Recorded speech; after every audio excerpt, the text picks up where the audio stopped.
still using your debit card for everything. That's the poor game. The rich almost never swipe debit, and here's why.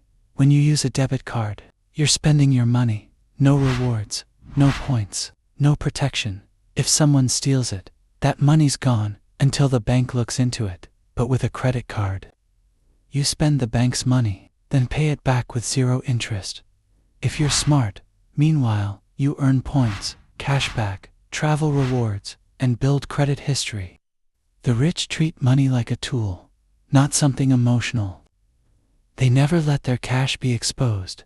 That's why they don't use debit, they use strategy. You might say, but credit cards are dangerous.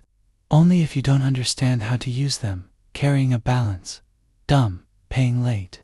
Dumber, but used right. Credit is leverage, power, armor. So next time you're at a checkout line, ask yourself, am I spending smart or spending scared?